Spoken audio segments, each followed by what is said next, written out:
Okay, so Jesus is walking down the road one day when he notices across the way there, on the other side of the road, this tree. And he recognises this tree immediately. He has a look and he thinks, that's a bloody fig tree, that is.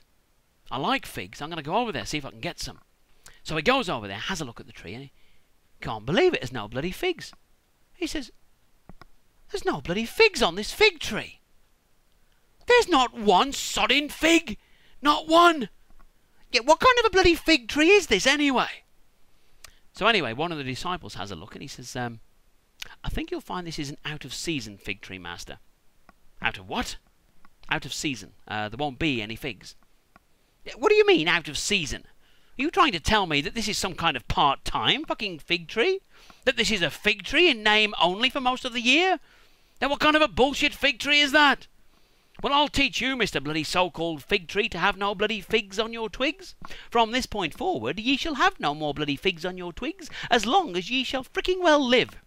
Which, frankly, won't be very long if I have anything to do with it. Zap. So there. Anyway, next day, one of the disciples comes running up to Jesus and he says, Master, Master, I have news. What news? That bloody fig tree yesterday, that one with no figs on it. Yes? It's dead. It's bloody withered up. It's gone. It's completely dead. Well, of course it's dead. I mean, it was me that bloody cursed it, if you remember. When are you fuckers going to stop being so bloody surprised every time I do a goddamn miracle? Or anti-miracle in this case. I mean, in case it had escaped your attention, I am the Son of God. I mean, for goodness sake, I mean, you were there when I fed the 5,000. You did watch as I divided up the 5 loaves and 2 fishes into 5,000 separate portions and handed them out for you to give them to everyone. We did feed the 4,000 shortly after that with a similar amount of food. Bloody hell! I mean, I've cured the sick, the lame, the blind.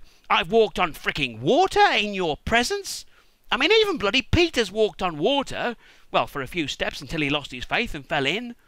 I mean, can you please stop with the oh-so-fucking-surprised routine? It's wearing thin. Verily I say unto you that it is not just me that has this power. If you trust and you believe in the Lord and you pray hard enough, believe it or not, you can physically move that mountain from hither to fucking thither into the sea. You just have to believe. And that's in the fucking Bible, believe it or not. Well, it's all in the Bible, more or less. So anyway, one of the disciples says to Jesus, he says, sorry, Master, I do apologise on behalf of us all, and it's just that, you know, we're still getting used to all of this, but there is one question I would like to ask you. Oh, what's that? Well, bearing in mind the information you just told us, why didn't you just use your magical powers to put some figs on that fig tree instead of killing it? Yeah, look, you have heard the phrase that the Lord moves in mysterious ways. Yes. Well, he and me, we're more or less the same, so I move in mysterious ways as well. Oh. Moving some fucking stupid ones as well, according to that. Yeah, will somebody take this bloody heathen away? I'm off to the temple now to kick some bloody tables over. So off he goes, off to the temple, and kicks over the tables at where the market traders are and everything. So now you know the real reason for that as well. He was just that he was pissed off with the disciples for their lack of belief. Plus the fact that the guy on the fruit stall didn't have any figs. So there you go. That's the story of Jesus' victory over the fig tree. Victory over the fig tree. Yes. Anyway, I'll see you again soon. Bye.